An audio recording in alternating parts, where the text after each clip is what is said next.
Вітаю на шовковім полі, я полкового знамена. Дивлюсь на нього я востаннє, у нез'ясованій журбі. Всю кров мою всі скидання, воно вібрало у собі.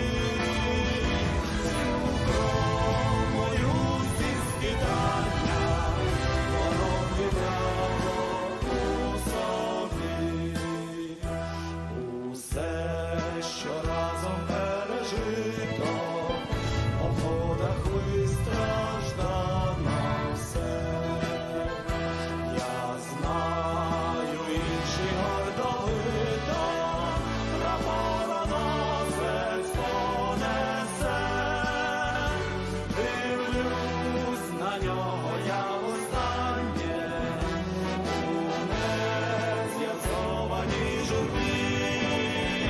Всю кров мою всі скидання, воно вібрало у собі.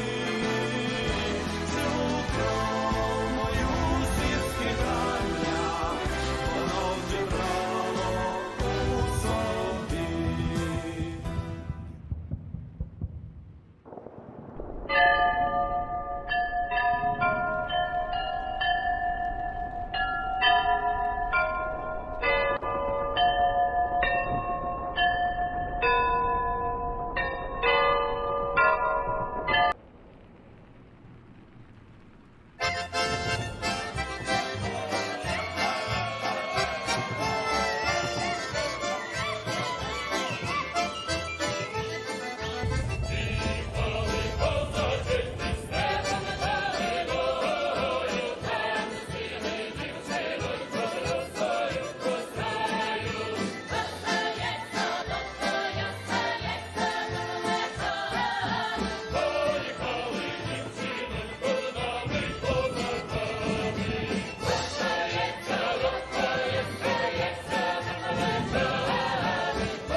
Прийшли окупанти до нас в Україну, форма новенька, воєнні машини та трохи поплавився їх інвентар. Байрактар, Байрактар. Російські танкісти сховались з кущі, щоб лаптем посьорбати довбані щі, та трохи у чах перегрівся навар. Байрактар, Байрактар. Приперли зі сходу до нас барани для восстановлення великої страни. Найкращий пастух баранячих отар. Байрактар, Байрактар. Їх доводи всяке озброєння різне, потужні ракети, машини залізні, у нас на всі доводи є коментар. Байрактар, Байрактар. Вони захопити хотіли нас зразу, а ми зачаїли на орків образу з російських бандитів, робить примар. Байрактар, Байрактар. Російська поліція справи заводить, там вбивцю рашистів ніяк не знаходить, хто винен, що в нашому полі глухар. Байрактар, Байрактар. Веде пропаганду кремлівський урод, слова пропаганди ковтає народ, тепер нове слово знає цар. Байрактар. Байрактар. Байрактар. Байрактар.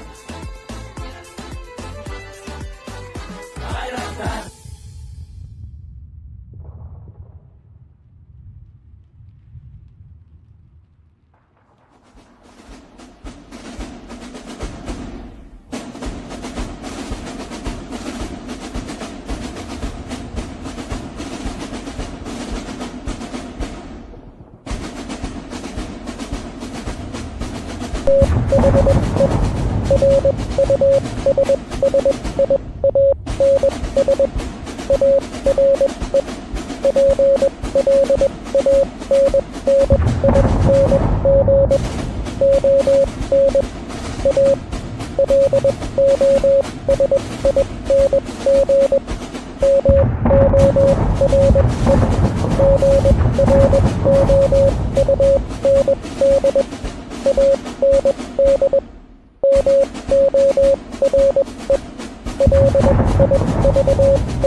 Yes. The Leaf Street Army sends its regards.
Hello, everyone. I'm the Enforcer, and I'm accompanied by Enforcer Matt.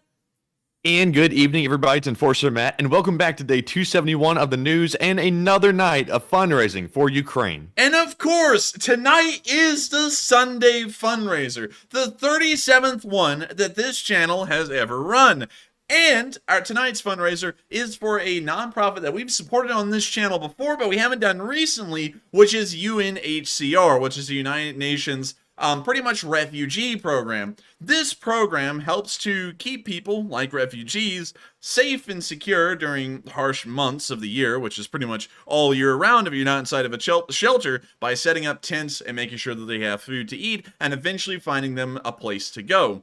This is a nonprofit that I wanted to run tonight because of Kherson. If we take a look at Kherson, and we'll be showing this first thing off tonight, although this isn't what the title and thumbnail is about, we can see that the living conditions in Kherson are absolutely abysmal. And while it has been liberated by Ukrainian forces, which is an unbelievably great thing, the living conditions there are terrible because the Russians in their retreat destroyed all of the infrastructure of Kherson. That means that there's no gas, there's no water, and there's no electricity anywhere in the city. But we can see in these clips, of course, that that's backed up as we can see Ukrainians having to take to cooking in large pots and pretty much having like communal kitchens. We can also see them scraping water out of puddles in the streets to try and get some kind of usable water. And then this last picture, we can see a kid and his dad huddled around a small little fire in a kettle as they try and cook up something. The living conditions are abysmal there, and the support that they need is incredibly crucial, especially considering that the winter months are coming, and because of that, snow will begin to fall in Kherson soon. And so any support to UNHCR will definitely be helping some of these people who have to leave Kherson, much like they've been leaving Kyiv in the meantime for the same reasons, to get to a place that's warm and actually has food, which while earlier on in the war it was very important to help out refugees, it was more so because there was just so many of them and it was starting to overload the system. Now it's incredibly important to help out refugees because it's truly in essence a matter of survival for these people. If they don't get any support, and the Ukrainian government can't support them all because there's just so many of them, they will start to freeze to death in the city of Kherson. And so UNHCR could help a pretty decent bit in ensuring that these people are taken care of during the winter, so that way they don't end up suffering a terrible fate.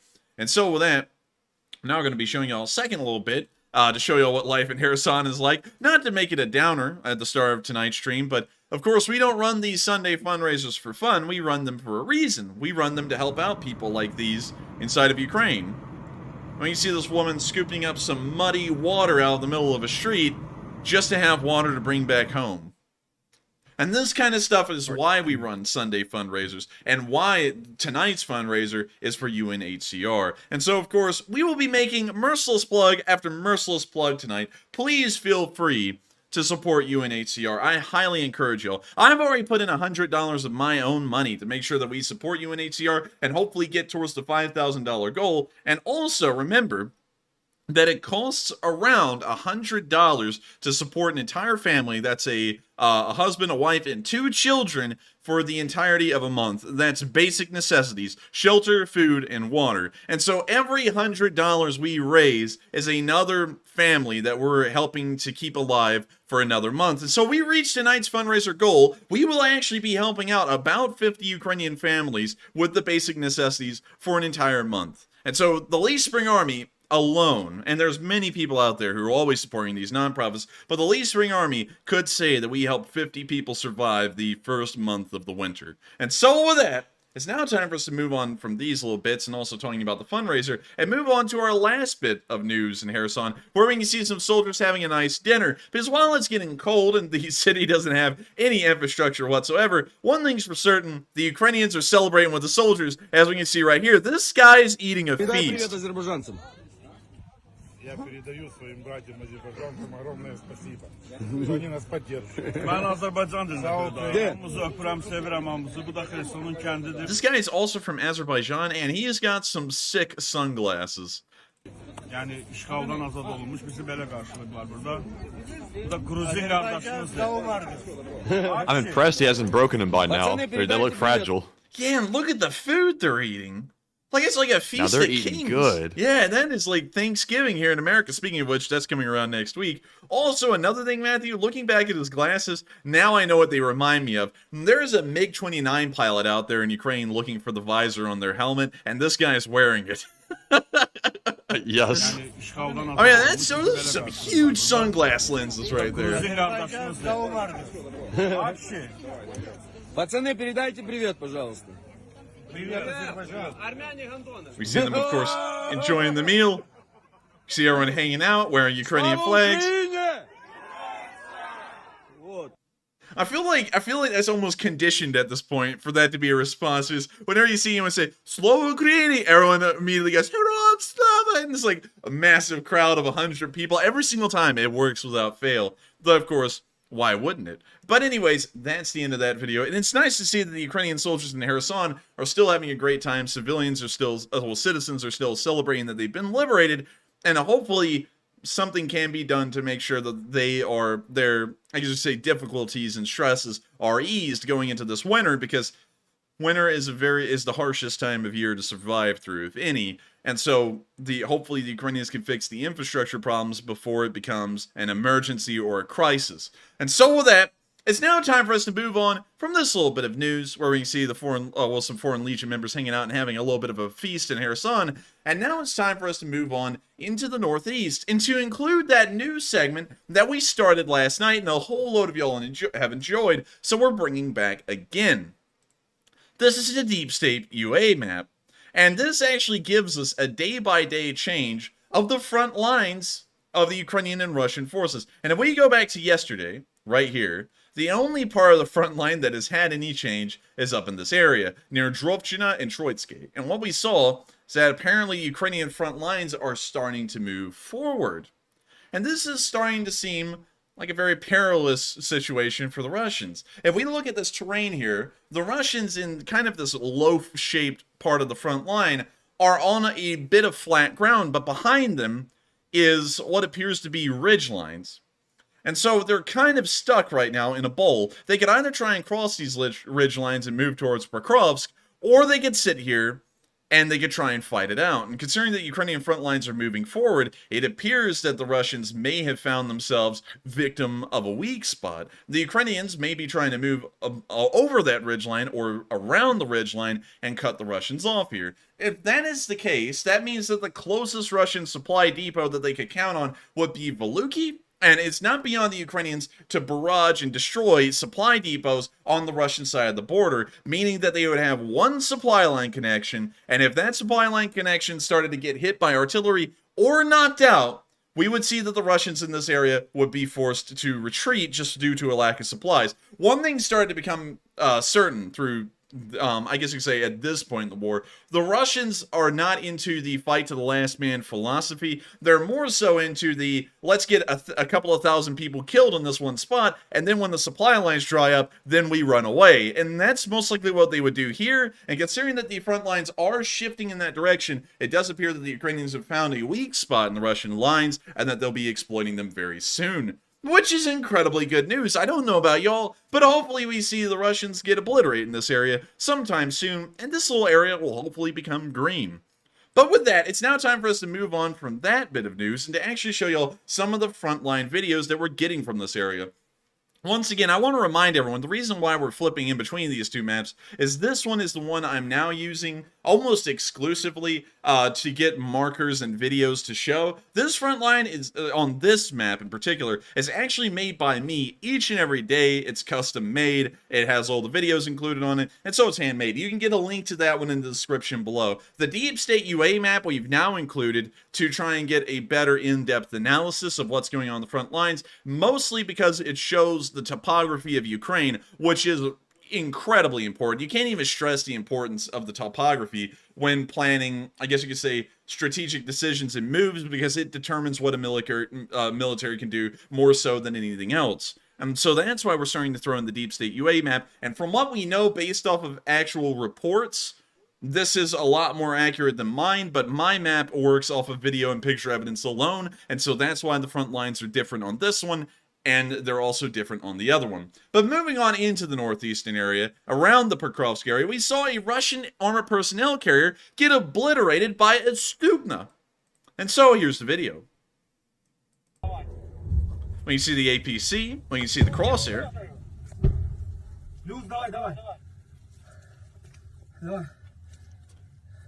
it looks like they're sizing up the APC. It appears to be a BTR of a sort, but we can't tell what kind from this distance. You now hear the Stugna on its way? There was no shutter to the camera, which was incredibly odd. Oh, there it is. And there goes the APC. It was a little slow, but it got there. Yeah, it's like, where is it? And then you just see a ball of, what's it called? St. Elmo's fire. It's like, oh, yeah, there it is. And the APC is gone. Looks like the turret is now elevated slightly up into the sky, so now it's become an anti-aircraft vehicle, but that's only if it can survive the burnout, and it already looks like it's feeling the burn. And so with that, we're now going to be moving on from that little bit of news in the northeast, and we're now going to be moving down to a clip that we located near the area of Svatove, where we saw that a Ukrainian drone operator was decked out, or better yet, should I say, dripped out. Let's take a look at this guy. The drip is immense. Oh, yes. He's got I like that white uniform. That's nice. Yeah, he's got an Arctic camo pattern uniform. As far as I know, based off of most information, almost all of the Arctic camo and winter gear that the Ukrainians will be using was provided by Canada. So I believe this is a Canadian pattern camo. But let's pull it up. Canada Arctic camo. And let's see here. Let's go to the images. And let's scroll down to the army. And what we got here. Come on. Come on, get in high definition. Hurry it up. Come on. Come on. What? Why is it not I think it's a low resolution image. Okay, how about this one? No, I think it's not rendering for some reason. But that does kind of look like it. Well, no, because this one's got thick gray splotches. Let's look at Ukrainian. Now, I'm assuming that the guy's face has been blacked out because from my end, it looks like his face is like a black hole.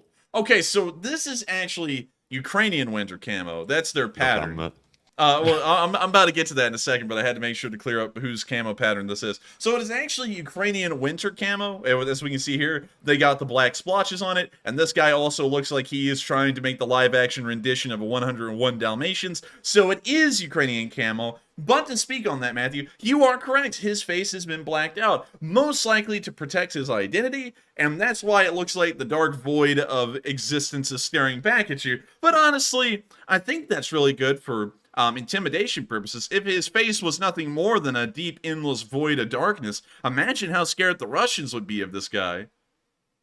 Yes, and also I like he has like some like woodland camo on top of the white like winter camo. That's kind of a unique combination. I don't know how that actually works. Did they actually have a carrier and like a plate vest that's actually in the winter camo? I think they do, but getting something like that would probably be a little too expensive. And so while most of the uniform will be winter camo, I believe they'll most likely keep the rigs, their normal, I guess you could say like woodland camo patterns. Also, look at that AK. That thing is like, I don't even think that's a paint job. I think that's actual Cerakoting right there, because the magazine, the gun, like even the stock, like, it's a very intricate pattern. From this distance in this picture, it looks like it's almost Cerakoted on, but it could also be painted on. It's most likely painted on because that's what they usually do. But I mean, like, this just looks cool. He has a little drone flying right there. He's holding the drone camera. He's in Arctic camo. Well, winter camo, really. I don't know why I keep calling it Arctic. But I mean, like, this guy, Matthew, I don't know about you, but he's dripped out.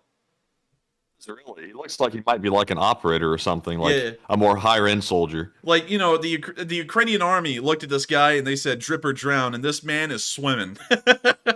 Yes, And he's swimming. And so with that's the end of that little picture of a Ukrainian drone operator. A really cool one at that. And now it's time for us to move down to the deep state UA map again. I was trying to make sure we didn't have any additional news in the northeast area, and while we've seen that the Ukrainian front lines have moved according to deep state UA, we don't have enough video and picture evidence to show if there's any heavy fighting, and so from what we can tell, there isn't. But I do expect that the Russians will probably lose this area. It is a weak spot just by its geography. It can only be supported by 2 supply lines, and one of those, if I'm correct, is traveling over a country road. Let me go to Google Maps here real quick and check.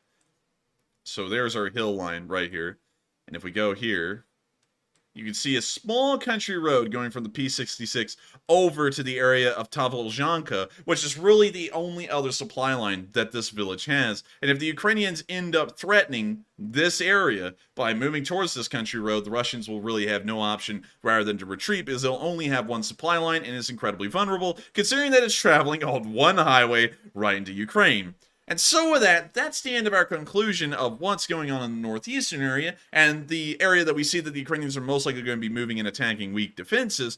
And with that, we're now going to be moving on into Российской Federacji, because we've been seeing some really interesting stuff up here in Russia. Starting off with a very large fire in Moscow. This fire has broken out in an area pretty much in central Moscow, near 3 of the largest railway stations in the city.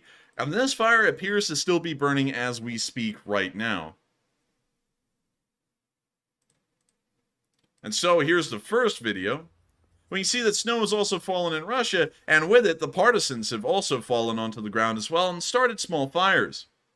Smokey the Bear always told me as a kid that only I could prevent forest fires, but I think that it's only Russian partisans that can start sabotage, because it looks like they've done it again. After hitting the St. Petersburg oil pipelines, they've now moved down here and they're burning something near the railway stations, although we don't know exactly what it is. Here's another video up close of the fire in the area of the 3 train stations. We can see that Russian firefighters have arrived at the scene, and this thing is smoking.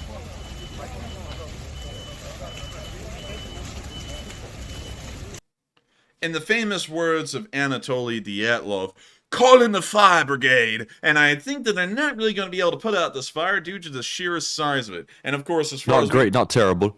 Not great, not terrible. But from what we know, this fire is still burning right now. We're not sure if they've been able to put it out yet or not, but as of our last information, it was still burning at a very steady pace. So with that, really nice to hear. I hope that that keeps up, and whatever's burning, I hope it just burns onto the ground. But moving on out of Moscow, we've also been seeing some really interesting things further east inside of, I guess you could say, the Ural mountain range area near Kherson, where there was a rare sighting.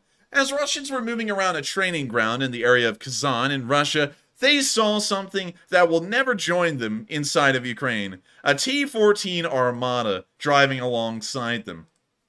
This is like a unicorn sighting right here. And this right here is the big lie. You see, it's the Russians are driving these things around at the training camp at Kherson, and it's making these conscripts think, oh, I'll be joined by these when I get in Ukraine. And that is a straight up lie. There's only like 8 or 5 of these things in Russia, as far as we know. So there's so little of them that they'll never actually deploy them, but at least the conscripts gets a false sense of security in the meantime that real technology will actually be backing them up and supporting them in the field.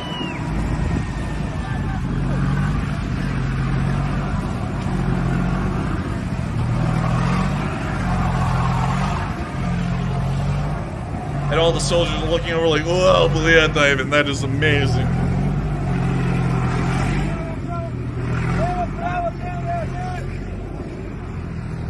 And that's the end of the video, but oh my. Shiver me timbers, I think that video was meant for us, actually. I think that was a little bit of the Russians trying to make it seem like one of these may be showing up inside of Ukraine. But one thing that we've learned is that when the T-90M, which was supposed to be indestructible as well, showed up in Ukraine, 2 of them ended up getting destroyed, and 1 of them actually got captured and tanked. So don't really put too much credit into it, folks. It's probably not going to make it anywhere.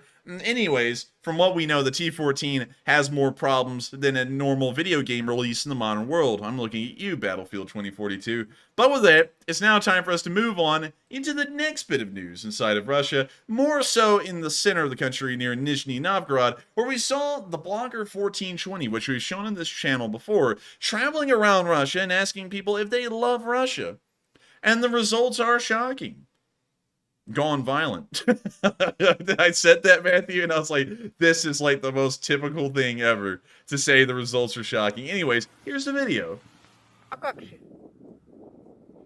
Любим Советский Союз, но куда деваться? This woman still thinks she lives in the Soviet Union. Всё записывай. Ну а куда деваться? Приходится пить. Плевала я на все это. Прощай. Прощай, говорю, прощай. Мы на хлеб идем. Магазин не может в деревне. Ну что это такое? Что за бардак? Магазина нету. Он ходит, ездит. Вот ждем хлеб купить. What the hell? There's no store in this town, so they have to wait for a car to drive by down a dirt road and buy bread off of it. Damn. What? Да, странно очень. И страна, а турков. Сейчас меня посадят, заберут. Забирайте, фиг с вами. Я уже старый человек. В общем, мы недовольны властью.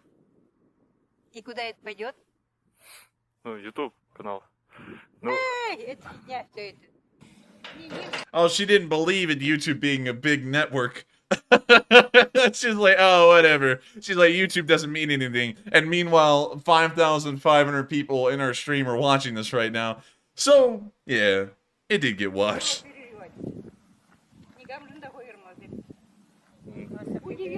Well, so she doesn't seem too happy with the Russian government. как?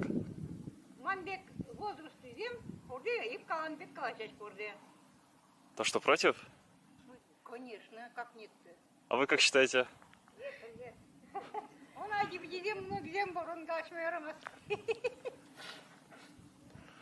Значит, вы свободный человек, да? А? Свободный человек. Да, мне плевать. Вот такая вот у нас страна. Такие у нас ЖКХ. А я ЖКХ, я хотела с ними судиться, потом я думаю, вот... She's just, this lady here is dogging on the Russian government right now. And the woman in the background was like, don't say anything, don't do it. And this woman is just speaking the truth. But really, what would they do? Isn't that wild how like even the rural people are scared to say anything? It's like, what does it matter if they have something bad to say about the government? It's not like they can really do anything. Well, you know, I mean, like, the Russian government could do a lot to these people, especially I considering... mean, like, the people out in the country right here, they really can't do anything. Like, their opinion, I'm like, what are they going to do? Nothing, really, but, you know, the Russian government could do plenty to them. And that's bizarre to see that they pretty much still live in a police state world like it's the Soviet Union, where people are scared to talk about anything because they know that the Russian government, if they're heard to be dissenters, could just roll into their town, the SFB could put them in a van, and they'll never be seen again. Or even so, their families may never be seen again, but they'll still be around. And then it's just messed up. The powerful Russian government scared of grandma. Yes, they're very scared of old babushka in her little house in the middle of nowhere. Все молчат. Всем нужно угодить. Ладно тогда. Спасибо. Здравия вам.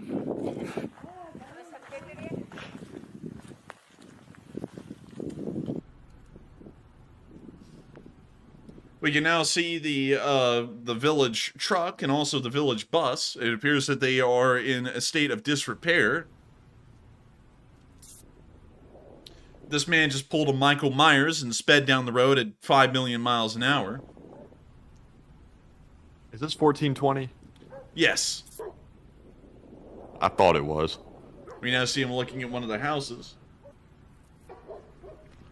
Now walking down the dirt road. And it's bizarre to me how the main roads in the village will have no paved tarmac to them. It's just nothing. It's just dirt. Is that the well? Is it made out of tires? Hey, he's like us. Hey,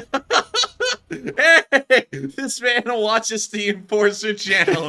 He's like, I don't do politics. He's like, screw you, man.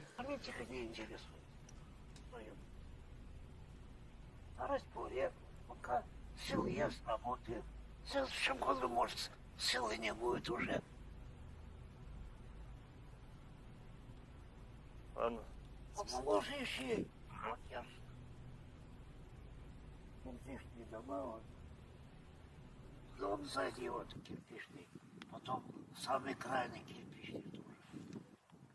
А то это в 3 домах, 4 там никто не живет. This guy's giving me like those innkeeper vibes on the Scooby-Doo series. He kind of. He's like, go away, be gone. Yeah, it's almost like he's like that. We accepted the side quest. Wait a minute. I need a couple of the haters of this channel to come on to 1420's channel and start trashing. You're treating life like a video game. Also, I like how the text is doing some weird wonky stuff. Honestly, 1420 is a great channel. If you haven't subscribed, go over there and subscribe because he's a wonderful guy. And he also shows what it's really like in Russia.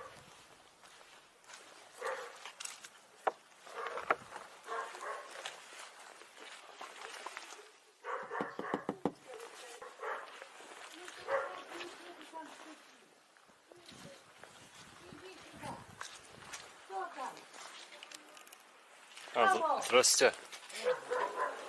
Ну, заходи.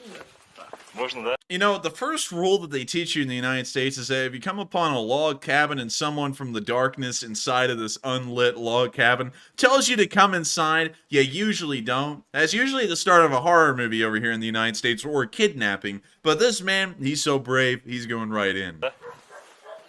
Заходи. Что ты как этот? Да, извините. Заходи. Дверь закрывай. Правильно, улица писателя Максима Горького. Goodness. Извините, Садись. это... Damn, she got a plasma, like, 50-inch TV? What? Dude, that's a flat screen TV. So they don't have any bread, they hardly have water, but they have a TV, a high-definition TV. You gotta get, the first rule of an authoritarian country, you gotta get the propaganda into the houses. Like, Matthew, like, I don't mean to say this, because this is like the most cliched thing that anyone ever says, but this is literally 1984. You know, like how dilapidated like the living conditions were for everyone. There was no basic necessities or anything, but they had that giant TV in every single house. Like, that's literally this. Yeah, it's really creepy. Присядьте тоже. Присядьте. Любите ли вы Россию? Чё? Любите ли вы Россию? Очень, чтобы она сдохла. Dang!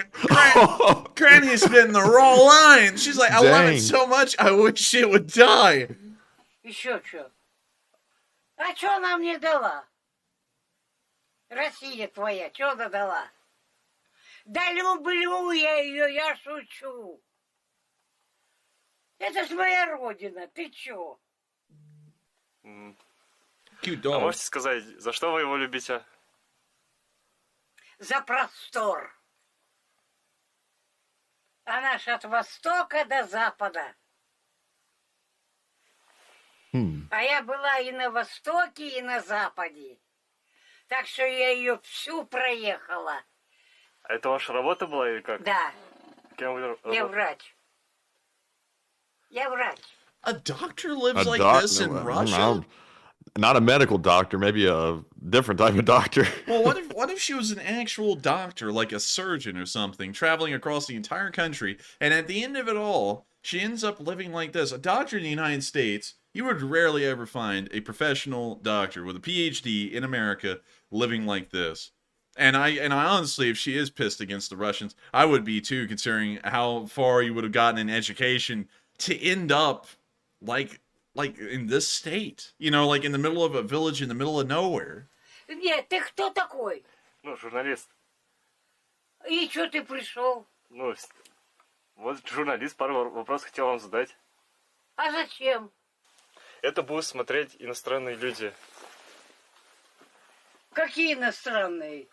Ну, с Великобритании там будут смотреть, может... Кто? И американцы, может, и немцы будут смотреть. Да пошли они нахер, и немцы, и американцы. Нахер они пошли. Нет, они думают о том, что вот и немцы думали о том, что на такую огромную страну полез Гитлер воевать, а? Ну что, он дурак, что ли? Okay, now I don't really agree with this woman's sentiments, but at least on the German thing, I kind of get where they're coming from. И теперь Америка жопу поднимает. Чего ей надо? What? Now America is also getting its ass handed to it. What does it want? I don't know about y'all, but I haven't really been getting much of my ass being handed to me. I don't know about y'all. I haven't seen it happen. She needs to turn off that TV. She needs to turn off the TV and live in real life. Ведь It's not the way they're telling you. если нас разозлить, мы Америку сотрем в порошок. Она что, думает? Нет. Вот я не пойму этих людей. Они что, думают или не думают о последствиях? Спасибо большое. А мне тебе и угостить нечем. Да, не спасибо. Ну ладно, бежи. Спасибо. I like how all the people in this village are just like, bye, get lost. Yeah, they're just like, move on. Next.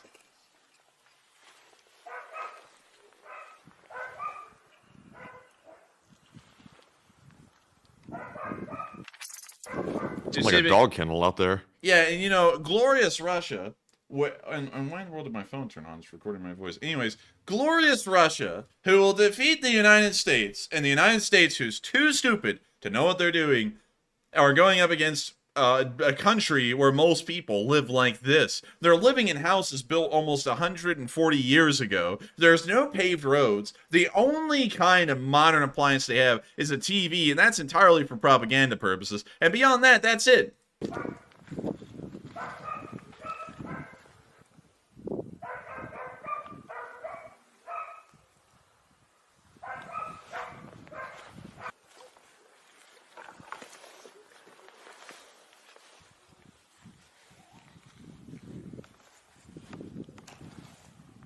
And a huge thanks to 1420 again for getting us a really good insight into what Russia looks like. And it's nothing I would want to be a part of. I don't know about y'all, but that was pretty rough. And so with that, we're now going to be moving on from the interior of Russia and on up north towards Tver, or whatever this is called. And we can see that some Russian soldiers have refused to fight, and they're now going away in cuffs. I would have to say that's honestly a lot better alternative than going to war in Ukraine, because there you just end up dead. So let's watch the video of these Russians refusing to fight.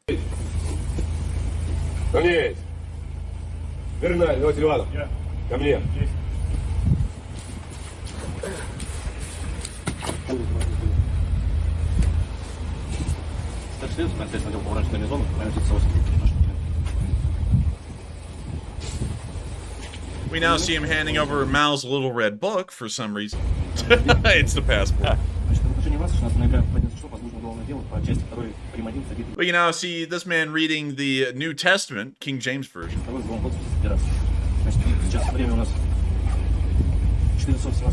We now see him pull out a second iPhone. This man must have gone to Ukraine because he's got an iPhone in his pant leg and he's also got an iPhone in his jacket pocket. This man, like, next thing you know, he's going to be pulling an iPhone out of his hoodie, an iPhone out of the back of his jacket. You know, he's going to be shaking his pants, and a couple of iPhones will pull out at the bottom of his legs.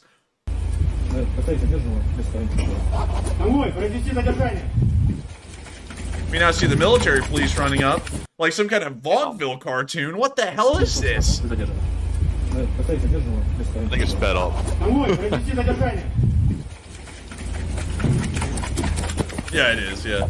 And then, of course, the typical, throw your head down towards the ground, don't look up, lad. And then they put you in the paddy wagon, I guess. Guess that was supposed to be intimidating to run up on a guy just standing there. And this is what happens to traitors of the motherland. Now he gets put in prison, where they'll have a much easier time instead of getting obliterated on the front lines, lad.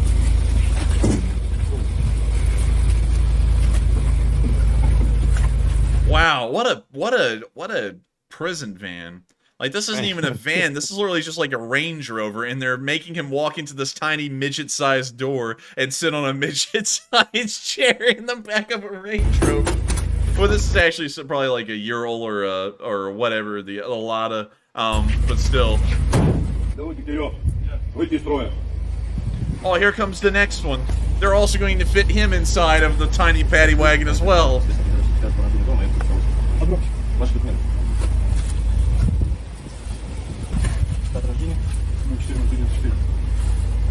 Значит, объявляю вам, что в соответствии с моим уголовным делом в отношении вашего снаряда 2 года, если что, по уголовному делу по части 2 приматив статьи 302 года Российской Федерации. Значит, объявляю время 13:20, вы задержаны. Начинаем поставить задержанного на место состояния протокола. Oh, they're taking him away too. And I see a lot of people Oh, he saying, didn't get the head down treatment. no, he didn't. He got the respect that a man deserves. But, you know, I'm going to have to mute this for a second because I see some people saying that this is fake. But why would the Russians make a propaganda video where their soldiers are refusing to fight? That wouldn't make much sense. Well, you now see him having to sit on top of the other guy. But that wouldn't make too much sense because this propaganda reel, if it's fake, it's showing that the Russian soldiers are refusing to fight. And what kind of message does that send to the public? I think they're trying to send out a message that this is what's going to happen to you, and it's intended for other Russians, I think. Maybe. And where the hell are they? Like, the land just drops off out there. It's just nothing but gray beyond. They must be living What if it's like a big movie set? Yeah, what if they're in a giant studio? Oh, Lord. Anyways, that's the end of that video. And some people are saying to set an example. That's true. It probably is to set an example. But with that, we're now going to be moving on from this very interesting clip. And we're now going to be moving out of Russia because I gotta say this, y'all. I can only take Russia in small, moderated doses. And I feel like we've been there for a little bit too long today. Like, real quick, why I can only take it in small, moderated doses? Let me show you why. If I go into Russia, let's go to this town here, Igra. What does it look like? This is what normal Russia looks like right here. This is how average people live. You know, and it's bizarre because people have been made to believe that a country that lives like this, for the majority of it, can actually go up against the strongest countries in the world, like the United States, or the British, the Germans, and it's insane. It's insane to believe. It's a country of pure insanity, a country that lives in denial and nothing but lies. In a normal rural town like this, even by even by the most remote American standards, there's nothing that can compare. Like, we're gonna move from Igra in the middle of Russia, and we're gonna go over to Iowa. In the middle of Iowa, let's just go to the town of Grinnell. What does this look like? Also, that is an amazing name for a highway, Matthew. Grand Army of the Republic Highway. I like that one. Wow. And so this is what an average American town in comparison would look like. And I gotta say, it's not even the jewel of the United States. It's not the best looking small town there is, but this is by far leaps and bounds above what we just saw in the middle of Russia. And that right there is your par-on-par comparison. What do both countries look like at their most remote? The Russians look like they're still living in the 1800s or the 1700s. The United States looks like it's living in the modern day, like the 2000s or the 1990s at least, in their most, I guess you could say, dated form, like in the middle of Grinnell, Iowa here. And you got to remember, that scales up. If you can't provide a basic standard of living like this to the most rural and remote people in your country, how in the world can you say that you can make the most advanced and modern army? Because you can't even take care of the small things like an actual paved road. And that's probably the wildest thing here that I didn't even think about, Matthew. The biggest thing that this town has on the little rural town in the middle of Russia is that it actually has a paved road. That's like a privilege over there. Yeah, in Russia, having a paved road is like unheard of. That's like a privilege. That's almost like when the North Koreans defect from North Korea and they actually escape to China, and they're like, you know, I was told China was poor, but instead of just getting rice in a bowl, I got rice and a boiled egg. I actually watched a video today. When I was sitting around, like, woke up, you know, I was watching videos and stuff. I watched a video where a North Korean defector had escaped North Korea. And much like Russia, you know, they're told North Korea is the best, we're the best off, everyone's way worse off than us, no one lives like we do. And they were starving to death. It was the 90s during the famine. She left and she went to China and she was blown away that there was a boiled egg and a bowl of rice, because in North Korea, there's no such thing. It's just rice, that's it. Sad to think people actually, like, live that way. Yeah, and it's insane, and that's why, and you know, and in that way you can empathize with the Russians a little bit, because these people believe that Russia is the best and America is a devil and an enemy, and they're behind and backwards, and Russia's so much better than them because they're so isolated and so poor that they don't know any better, and they haven't been able to get out there in the world or even travel beyond Russia to see what it really looks like. But with that, we're not going to sit around here too long and go down this rabbit hole of a rural city in America versus a rural city in Russia.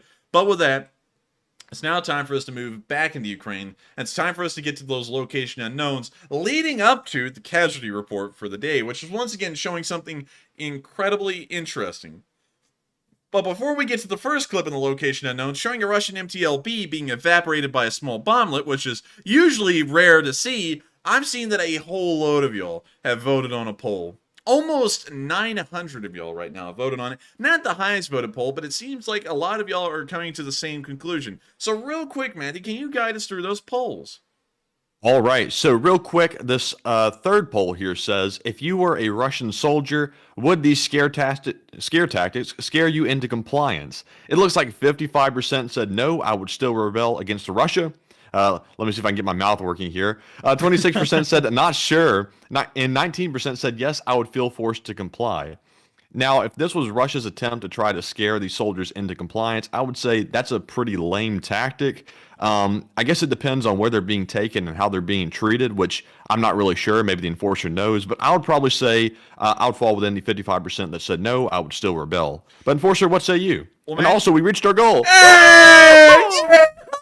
I was about to get to that, Matthew. You actually beat me to it. I was going to be like, that's interesting. But by the way, but also, we reached a $5,000 goal 53 minutes into stream. And of course, I've got to thank each and every one of y'all so much once again. Everyone in the Lee Spring Army, the Lee Spring Navy, the Lee Spring Army Ground Forces, the Lee Spring Army Air Forces, the Lee Spring Army Marine Corps. I've got to thank each and every one of y'all so much for helping this fundraiser to get to this point. We once again reached the goal on a Sunday fundraiser for the 37th time. And it's unbelievable to think that we've been able to make it this far. And thanks to y'all, and thanks to the Lee Spring Army, we'll be able to help out 50 families of refugees, thanks to the UNHCR, which has been taking care of Ukrainian refugees for quite some while. And so with that, let's go, Matthew! Yeah!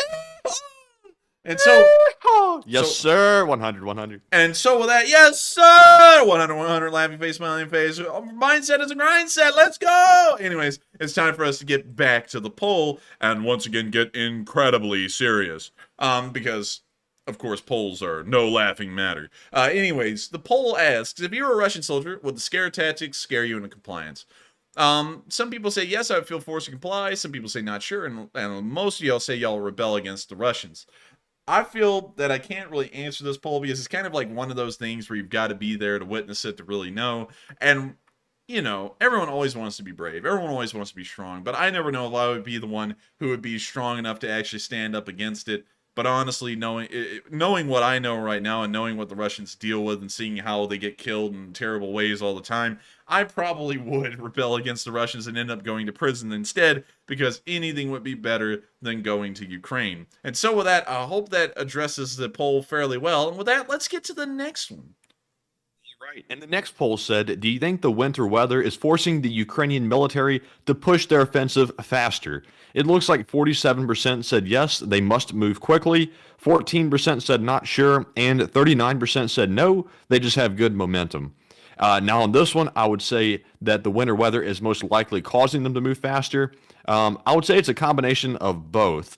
But I would say it probably leans more toward the side that the winter weather is compelling them to get out of there quickly and push the Russians back. Because even though the Ukrainians have a really good supply line, I'd imagine it is putting strain on it. But Enforcer, what say you?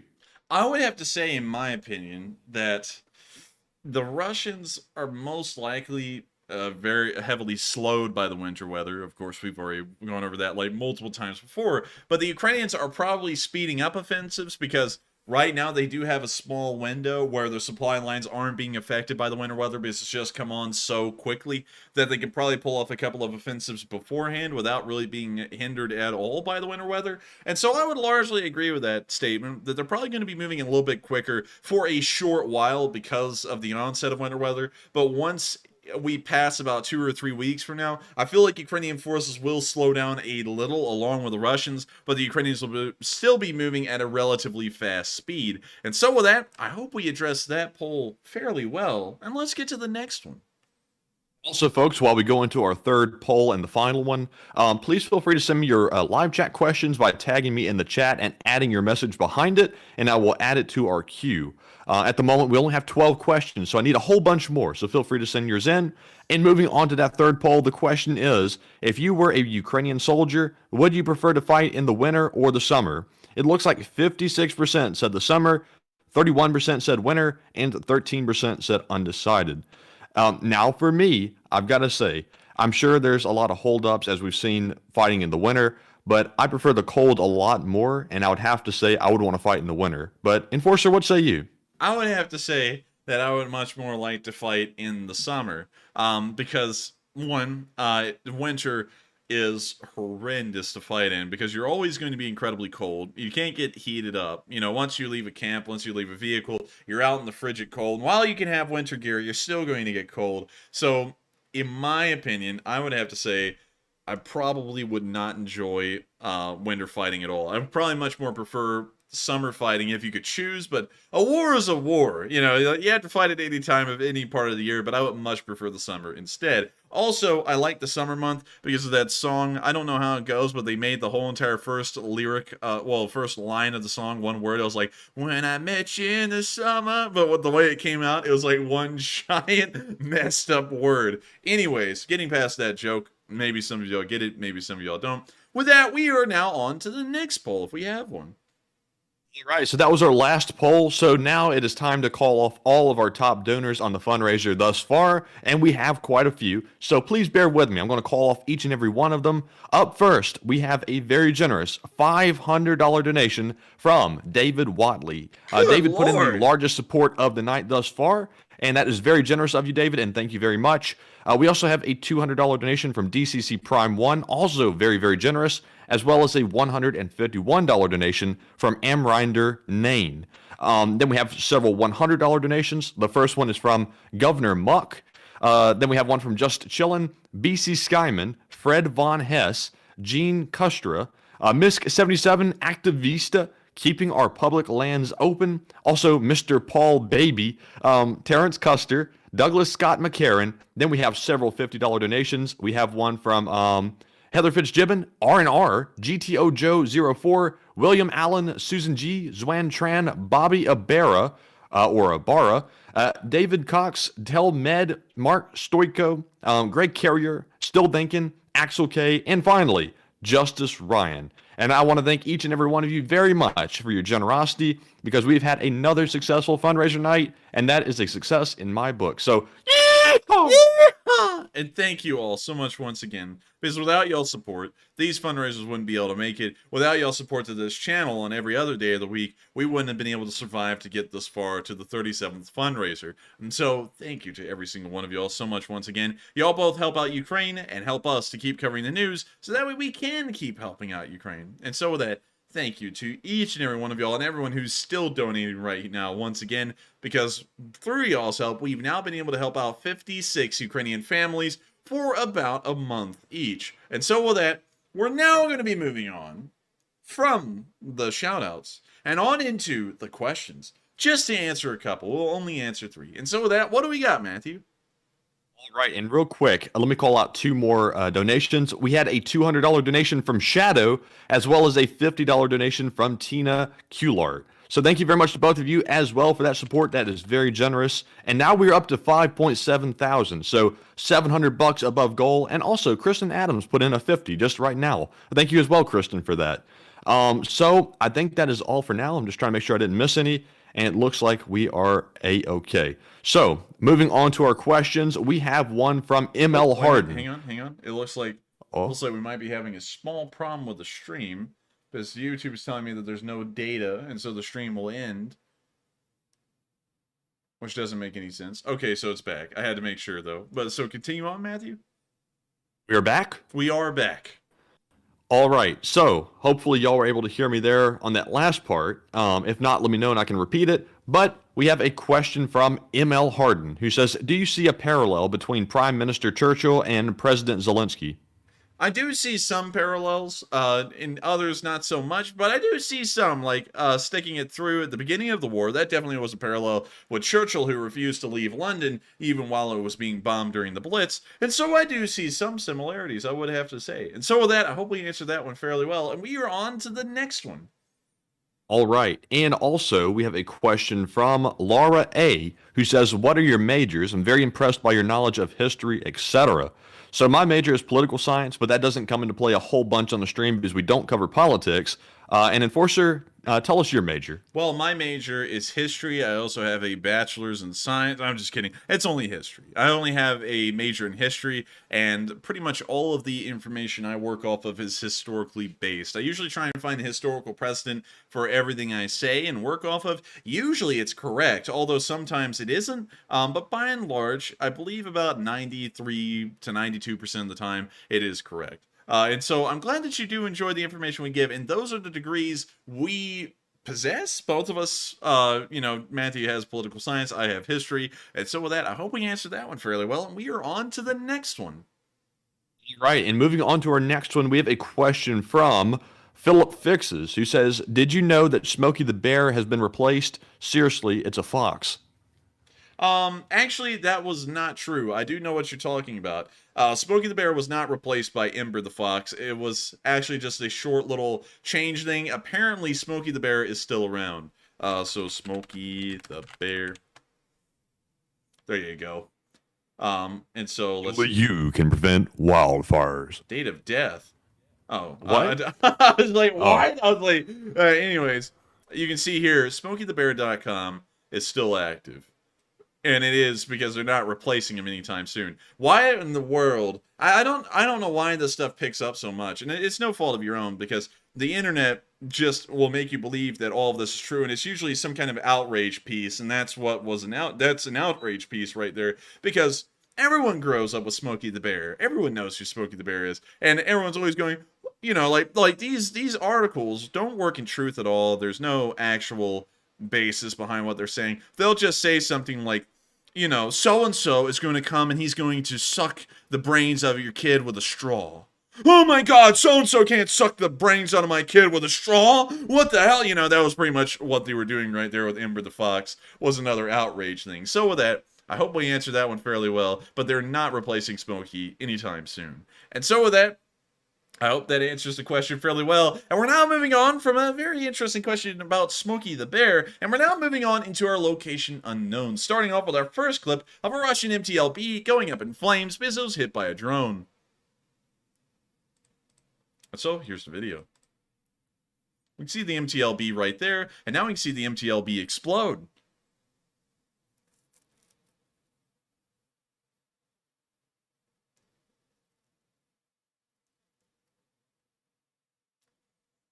We can see the MTLB sitting down there and roasting. We can now see another bomblet being dropped onto it. And this time it explodes more so the center, keeping the fire going. Like Billy Joel said, we didn't start the fire, but the Ukrainians are certainly keeping it going. And so with that, we're now going to be moving on to the next clip of Location Unknown News, where we can see that Patron, the bomb-sniffing dog, has become the first Goodwill dog by UNICEF. He was awarded the Goodwill dog. And what a good dog. It's about time. It's about freaking time.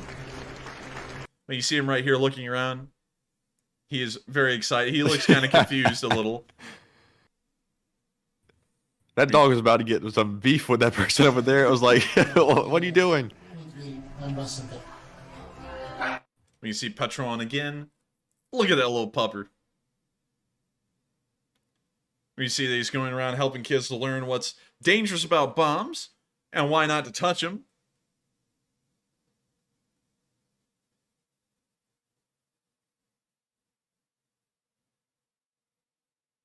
We see him holding Patron right there. And what a dog. We now see him playing around. And we all know that Patron loves playing.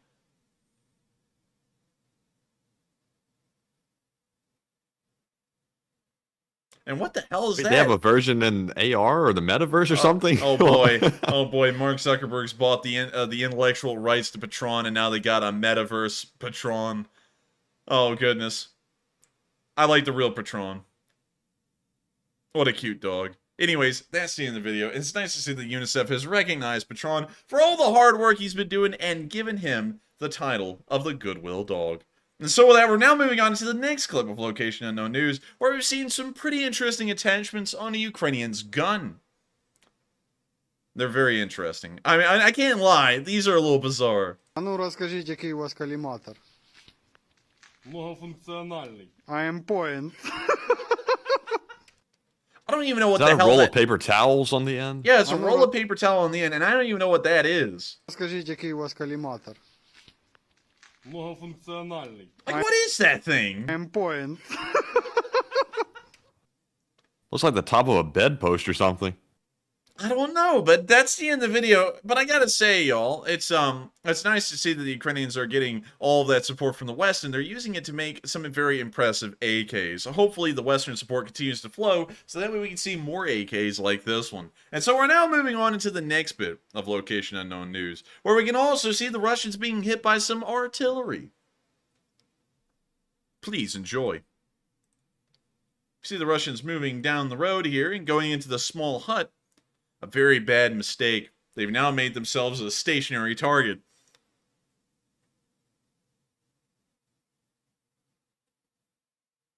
We now see the artillery coming down right on top of them.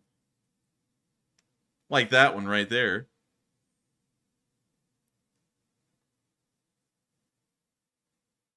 And with that, that's the end of the video, and I think they got. And so with that, we're now going to be moving on into the next clip of Location Unknown News. A more interesting piece. We saw a Wagner mercenary get captured today. Throws a cigarette in his mouth. Someone needs to put the parental advisory explicit on this picture. But anyways, here's the video. Пленный Вагнер. Рассказывай, что и как. Я служил в ЧВК «Вагнер», Позывной. позывной «Заспа», 6-й штурмовой отряд, 3-й штурмовой взвод. Про свою так называемую самую плохую службу могу сказать следующее. Командиры полные дегенераты, которые не понимают своего военного дела. Деньги вам как выплачивают? Деньги выплачивают, могут лишить только по одному своему прихоти. Деньги, которые дают на отдых, я ни разу не получил по форме. Заспа, сколько людей в твоем подразделении закончили контракт и ушли на дембель? Я еще ни одного такого не знаю. И еще, контракт, если ты подписываешь, это не значит, что уйдешь ты вовремя. Вообще и уйдешь. Let's see in the video. I'm impressed that he can hold that cigarette in his mouth the entire time he's talking. And also, it looks like he caught a left hook to the face. I actually, Matthew, I believe he tripped and fell. Please fact check yourself. He had an unfortunate encounter with the concrete on the floor. Mike Tyson came along. Man, you don't even understand my pain. Don't you understand my pain? Turn yourself in the Ukrainian authorities right now. But with that was a terrible Mike Tyson. And so with that, we're now going to be moving on from this clip and on into the next one. And that was a terrible impression as well. Anyways, let's get to the Russian casualty report before I start killing everyone with the impressions. So, the Russian losses as of today are once again looking quite good, with slight showers overhead. We've seen that 330 Russian troops have been knocked down. Once again, the casualty rates are starting to drop a little bit again. We can also see that 2 armored personnel carriers and a tank was knocked down today, some of the lowest losses that the Russians have taken over the entirety of the war, showing that today has pretty much been relegated to only maneuvers alone. And if we look at the Deep Sea UA map, that is the case. If we go from yesterday to today, you can see that no frontline changes have happened rather than this one maneuver in the northeast by the Ukrainians. And so, by and large, nothing is really happening right now. It just appears that the front lines are largely stable and the Russians are taking on 330 dead still, which is really unbelievable. But they are taking a small amount of losses, and in the coming days, if the Ukrainians are pulling off an offensive, we will see that these casualty statistics will begin to climb again, and the Russians will begin to cry and whine that they are actually the best in the world, and they're only holding back, or something similar, or it's a trap, or the West can't keep supporting them for longer, we just gotta hang on. It'll be one thing or the other, but they are getting really close to 85,000 killed. And so, Once again, pretty interesting to see the casualty reports, but it is showing that the front lines are stagnating today and probably leading to the preparation of more activity. And so with that, it's now time for us to quickly move to Kyiv, not for the speech from President Zelenskyy, but to check out this little clip of some military training still going on in Kyiv. And so without further ado, here's the video.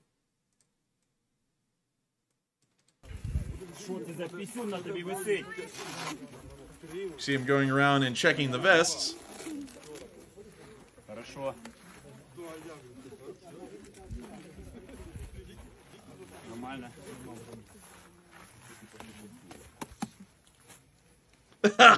And he made this girl jump. He's like checking the vest or something, and she like jumped like hella much. What exactly is he checking though? I'm not really sure. He's going around and doing it to everyone though, so I'm guessing he's making sure that the vest is on the right spot. I don't know. Huh. Здрасте. Це нахуя? Це типа ти на оленя пойдеш чи що це, блядь? Was that an overall? Чи жирітузи вділа, блядь? А де вудочка, я не поняв. Що це? A camouflaged ACU overall. Ew. Олександре, калашмат мені принеси, будь ласка. Anyways, that's the end of the video, and it is pretty interesting to see that they are still doing military training in Kyiv, but for a pretty good reason. And so with that, we're now going to be moving on from that little scene in Kyiv and back towards the front lines where we have seen that in the more southerly areas near Donetsk city and near Bakhmut itself, that some activity is still going on, although the major offensives have failed and the Russians have been defeated in their current offensives near Volodar and Bakhmut. And so moving on into the area of Berestove, we actually saw that the Russians have been shelling the area with white phosphorus.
And that's not the only town that they did it to. Further down the front lines in the area of Bakhmut, we also saw that they shelled Bakhmut with incendiaries as well.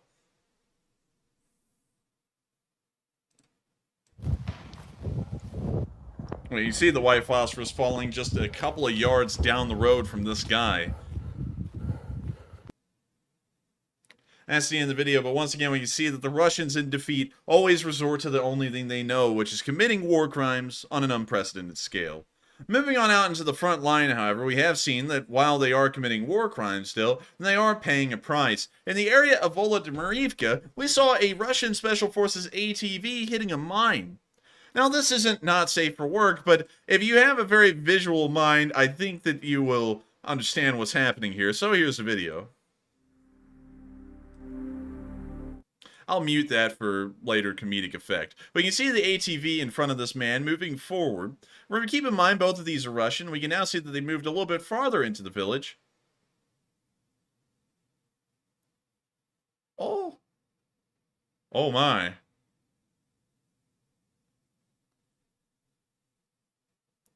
Dang. Let's go back and look at that one more time. So we can see it's actually not an ATV up there. It's actually a truck. Well, you know, like your normal Toyota or anything similar. Let's see if we can get this in HD. And we can see the truck rolling forward, and it hit something right there. We can already see the orangish glow, and so we already know that something here is not going to be going okay.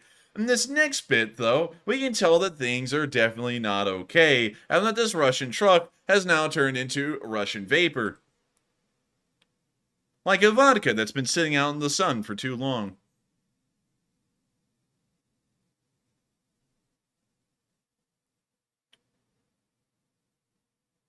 We can now see this guy deciding to take the keys out of his ATV or do something similar. I believe he was actually putting it in reverse right there. And he was. He's now going in reverse.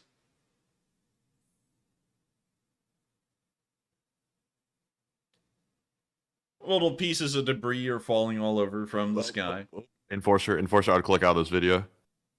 Why? I just saw something. Oh, wait a minute, hang on. Hang on, we're taking this to the refs for review. Let me check this on my second screen.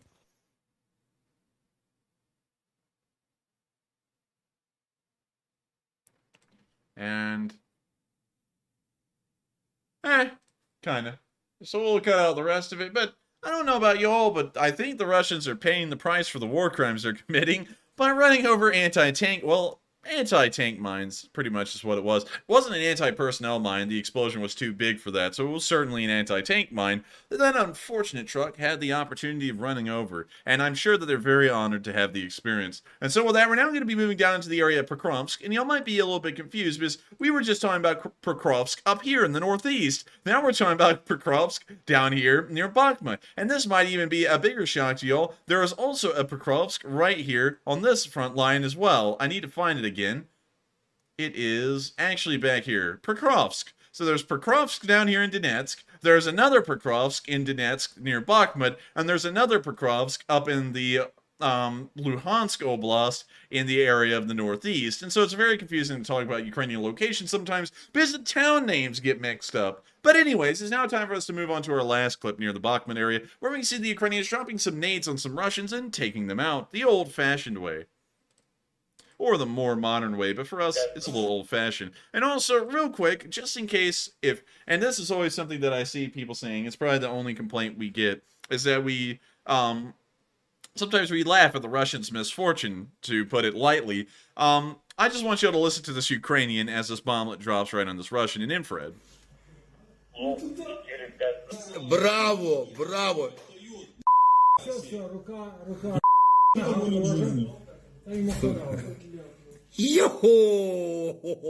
He just turned into Mario right there, y'all.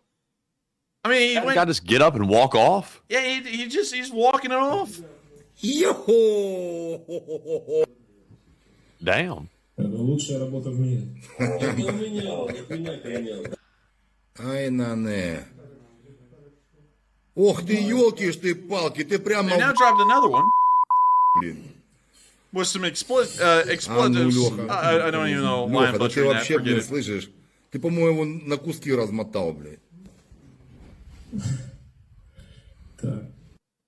But with that, that's the end of the video, and bravo to the Ukrainian drone operators who were able to drop that nade directly onto the path right where it needed to go. That was pretty wild to see. And so with that, we're now going to be moving on from this little clip near the Bakhmut area, and we're now going to be going to the deep state UAE map again, because it's now time to talk about what's been going on here. We've seen that, of course, there's been no changes on the front line in this area. The Russians have completely halted their offensives, and the Ukrainians control the heights overlooking Bakhmut and Bakhmut town as well.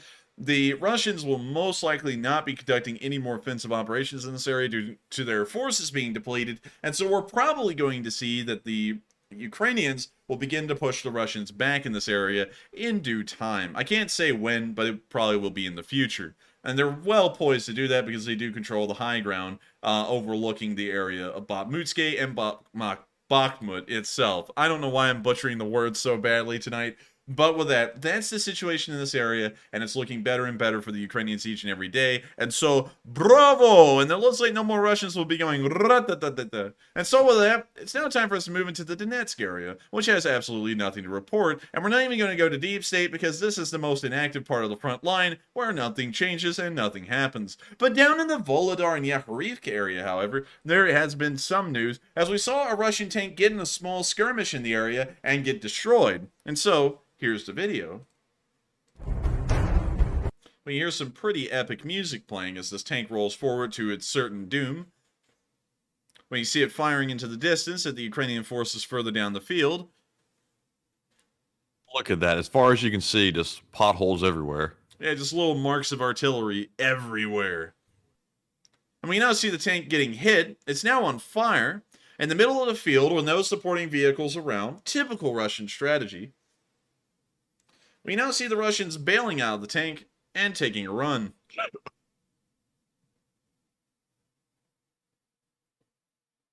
They might as well take their time. It's not like they're running to cover or something. Yeah, quick, get to cover. Where? You know, it's like that's like 150 yards right there behind that tank. No cover anywhere in sight. They're just running through the open. That's probably why they're running, honestly. They're trying to get out of the open as fast as they can, but I don't think it's going to help. They're still going to be out there for a couple of minutes. And so that's the end of that video. And it's nice to see that the Russians, although they've stopped their offensive down here, the small skirmishes that they're attempting with a 1v1 with a tank versus Ukrainian ATGMs, they're losing the fight.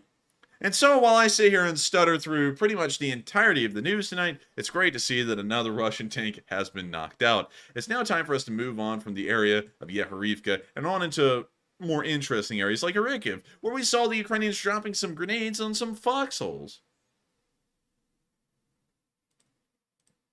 Let's take a look at how they're doing. When you see the first one right there. And the bomblet comes into frame.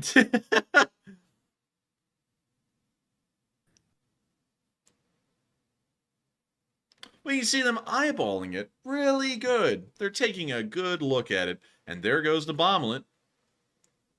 Exploding right in the trench and getting the last guy in it. That other guy got really lucky. Yeah, the other guy got lucky, but the second guy in the dugout, the foxhole, he was not so lucky.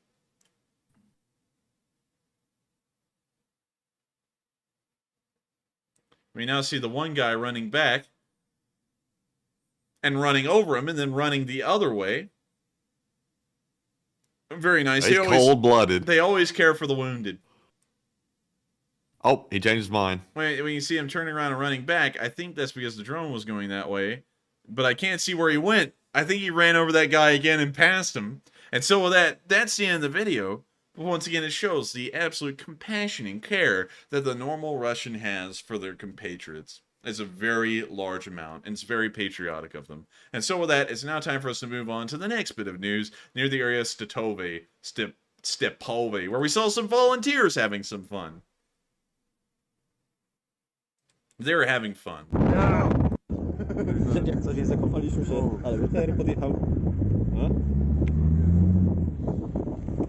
That looks like fun.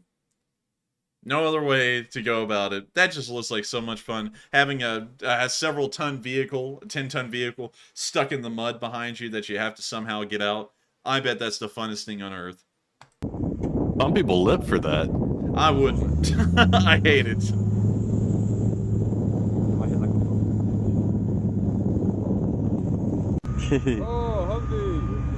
Oh, look at him. He's just plowing straight through that. Oh, him too. Oh my gosh. Oh.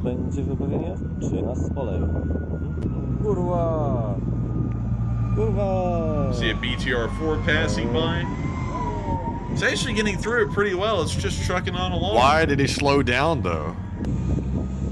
Oh, they're pulling them out. Oh, okay.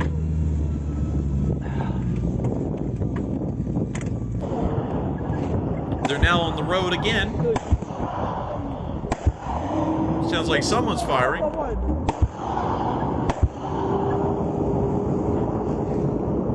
I believe it's the BTR-4 behind them that's firing. We are crossing a line, fire line. Yes. They're still backing up.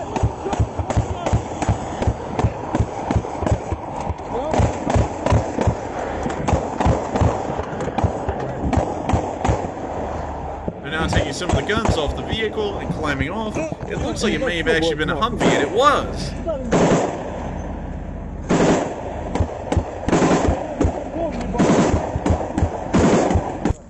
Czy przekroczyli linię frontu przez przypadek? Chyba?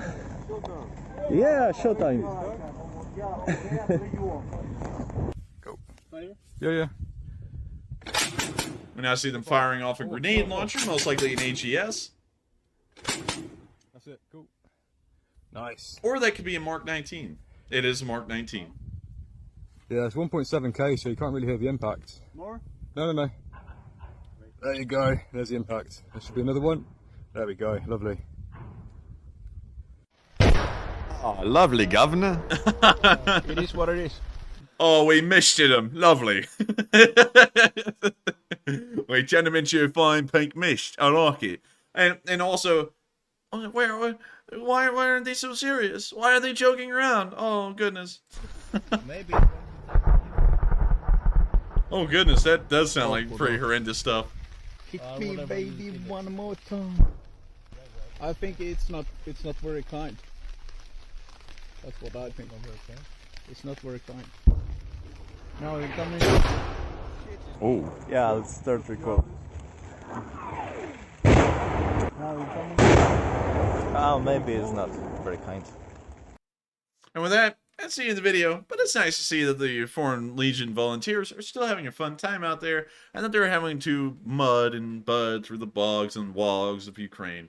And so with that, that's the end of the video, and it's nice to see that they are continuing to keep the action going on down there, but not by a heavy amount from what we can tell. In the southern front, around the area of Kyiv, this is probably one of the most heavily defended areas of Kyiv of the southern front that we've seen in the Zaporizhzhia region, with the Ukrainians holding onto the highways that lead directly to the major city.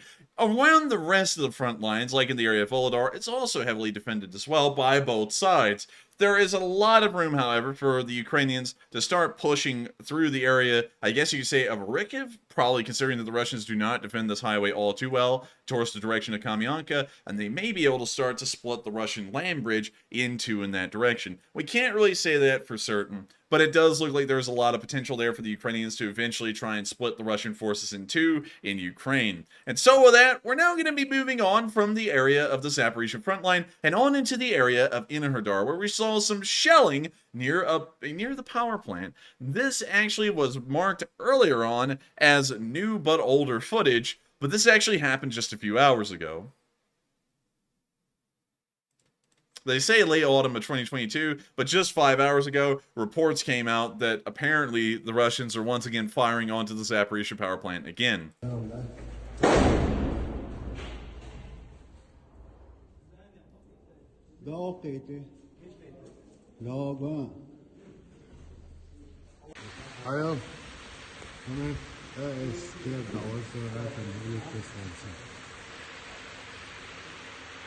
See some smoke rising off of some kind of ponds, some kind of pools out there. You see the next round come in and explode on camera.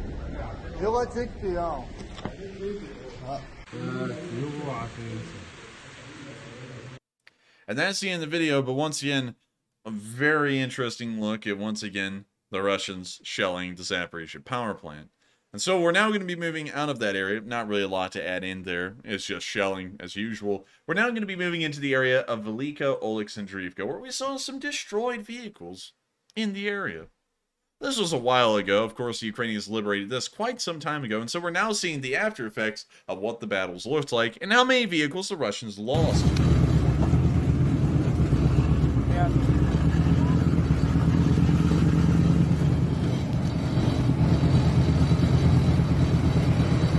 A nice destroyed vehicle.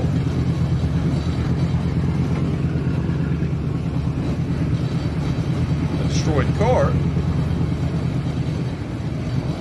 A destroyed truck. The half roof of that BMP again. Well, I think this may have been a convoy that was passing through another time, coming another direction, and they saw the exact same carnage.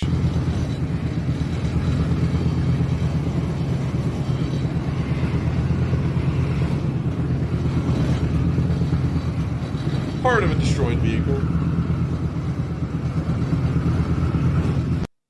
And that's the end of the video, but once again, pretty nice to see that the Russians were obliterated in the area of Alexandrivka. And so we're now going to be moving on from that little bit of news in Alexandrivka and towards the area of Vysoke, where we saw that a destroyed Russian S-300 was left behind in the city, well, in the Kherson Oblast, not the city.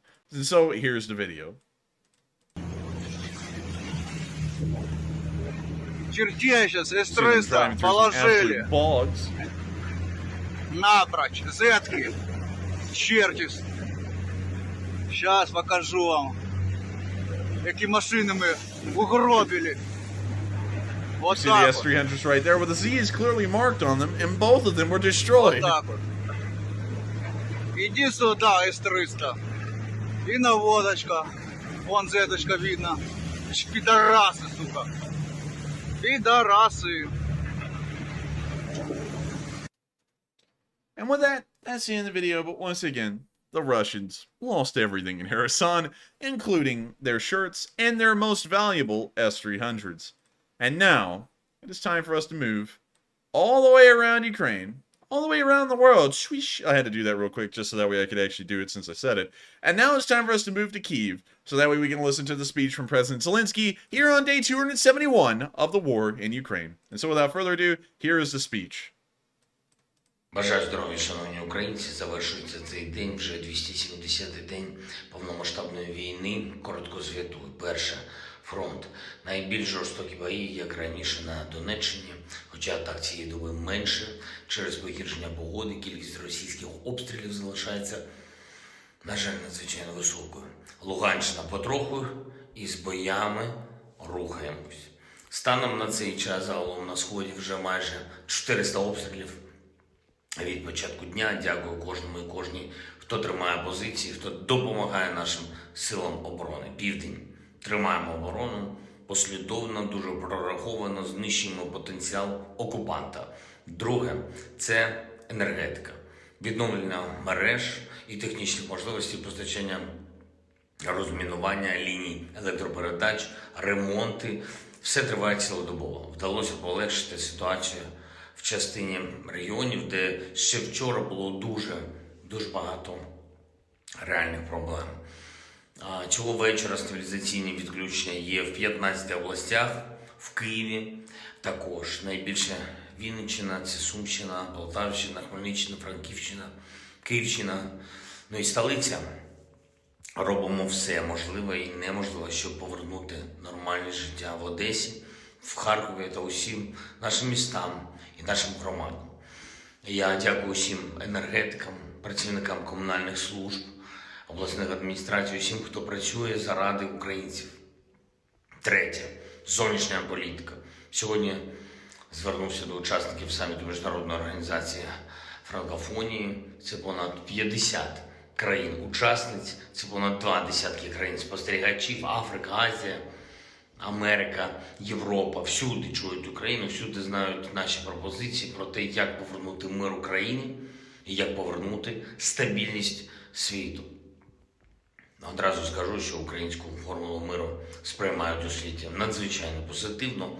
Вона цілком конструктивна і реалістична, на відміну від пустої брехливої російської риторики про нібито їхню готовність до якихось там переговорів.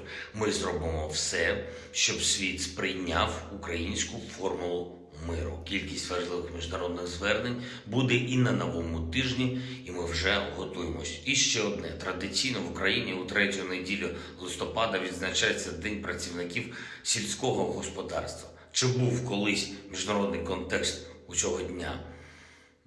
Цьогоріч він точно є. Цьогоріч багато хто у світі побачив, наскільки вагомим є внесок українців в глобальну продовольчу безпеку. Життя мільйонів людей в різних країнах прямо залежить від нашого аграрного сектору. Я дякую всім нашим людям, які працюють на землі, які забезпечують Україну і світ найнеобхіднішим. Завдяки тому, що ви є і працюєте, ми можемо знаходити підтримку для нашої держави у тих країнах, з якими ми поки не маємо традиційних відносин. Але ми матимемо, повірте мені. Слава усім, хто воює за Україну, слава усім, хто працює і допомагає. Слава Україні!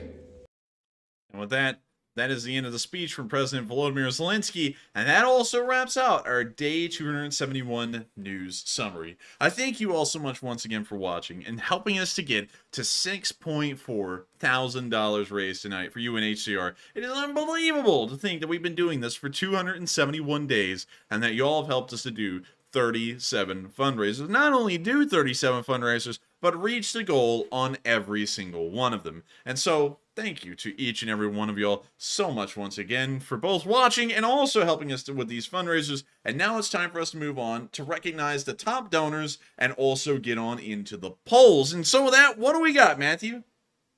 Right. So no more top donors since the last segment, but we are up to $6,449. I can see the exact amount right now. So really good work on the fundraiser. We are well above our goal by almost $1,500. So a big ol' yeehaw! Yeehaw! Hello? Yes, I thought you were going to segue us into the next segment. Oh, no, I thought we were recognizing top donors here. What happened? No, remember, I said there weren't any more. well, there's got to be some. There's none. What? All right. So with that, I guess we're getting on into the polls, aren't we? Yes, yes, we are actually. We're getting into the polls now. We're falling apart here on our structure. But anyways, for our first poll, in reference to that video we saw with the white phosphorus, is that a war crime? 91% said yes, and 9% said no. And that poll is pretty straightforward. I had my own reasons for putting that up, a little bit of behind-the-scenes things for doing that. But Enforcer, what say you? Can you reread that poll again? Is it a war crime for white phosphorus? It depends on how it's used. There's a little bit of a trick in the video. It depends. In Bakhmut, it was a war crime. In the other area, we couldn't really see a village, so I don't really know. But with that, I hope that answers the poll fairly well, and we are on to the next one. All right, and up next for our second poll, the question is, do you think that it is still a possibility that Putin may try to cause a meltdown at the Zaporizhzhia nuclear power plant? It looks like 70% said yes, it is still on the table, 17% said I'm not sure, and 13% said no, that can be ruled out. Now, while we definitely don't know if that's something that they would actually do, I don't think we have enough info to actually rule it out. So I would be within the 70% that said it's still on the table. Hopefully they don't decide to do that, but that is a really sort of cheap option for Putin to basically nuke Ukraine without launching an actual nuclear weapon. But there's no telling what's going to happen with that. So, Enforcer, what say you? I would say it's probably not going to happen because, like the Novokakhovka Dam, which was a large threat, I think this is just a fear tactic, a scare tactic, and it's not going to go any further than that. And so with that, I hope that addresses that poll fairly well, and we are on to the next one. All right, so that was it for the polls. So we are now moving into our live chat questions, and up first, we have our Morse code decoders of the stream, Mark Hodges, BME, CFA, and WF2U, who have figured it out. They said the Morse code tonight reads, the Russians are planning on losing more ground and more lives still to lose. Slava Ukraine. And y'all got it correct. That is the correct message. They're still going to keep this thing going. They're still going to lose more men. They're going to lose more equipment. Their economy is going to fall apart. And they're not going to get anything out of it. They're just going to constantly lose stuff in this war beyond this point for no benefit. And so with that, I hope that addresses that fairly well. Thank you all of y'all so much once again for deciphering those Morse code messages each and every night. And with that, it's now time for us to move on to the next one. All right, so let's get to some of these other questions. And up next, we have one from Tom Summers, who says, Enforcer, will Ukraine civilians evacuate when winter gets going and they have no heat? They may. It depends on the logistics of it. If they're able to transport them out, probably. If they're able to... so we'll give it a second here while we wait for the lag to float over like some kind of cloud. I think it's clear now. Is it? Are we sure? I think it is. I think it is. All right, so getting back to it. I would say, can you reread it again, Matthew? Will Ukraine civilians evacuate when winter gets going and they have no heat? I have a feeling that some of them may. It depends on if they're able to be transported out, and if there's a place for them to go, then they may. But if not, they're going to have to stick it out where they are, and someone's going to have to find a way to keep them alive, whether it's by setting up tent camps and keeping them alive by getting some heating to these tents, or by giving them firewood to burn inside of their buildings, although most apartments don't have fireplaces. It will be one or the other, but I'm largely seeing that it's going to be such a burden to try and move these people, the sheer number of them that there are, that they're probably going to get stuck where they are, and the winter will just come over them, and they'll hopefully find a way to keep warm and keep alive. And so with that, I hope that does address the question fairly well, and we are on to the next one. And up next, we have a question from Mad Machine, who says, after the war, will used APCs replace the minivan in Ukraine? And Mad Machine, wouldn't that be cool? They have so many APCs, they just give them out to the civilians so that way they're safe. That would be pretty cool. Honestly, I would move to Ukraine if that was the case. And to answer that question, I would say maybe. I know that's a joke, but maybe. It may be plausible, to say the least. And so with that, I hope that answers the question fairly well, and we are on to the next one. And up next, we have a question from Chris Tucker, who says, the new Bayraktar drone looks sick. Did y'all see it? We have not seen it. The Bayraktar company. By car. Okay, cool. That seems like it would be intuitive. The by car company. By car. Oh, look. By car tech. Let's confirm you're human. No. Let's see. New drone. Can we just see the new one? This one? That one? I think we have seen that before, actually. It looks kind of like an F-35, honestly. Yeah, a little bit. But to answer the question, I have. I don't know anything about it spec-wise or detail-wise, but it does. But we have seen it before. And so with that, we are on to the next one. And up next, we have a question from John Scott, who says, do you think the West will send any jets to Ukraine?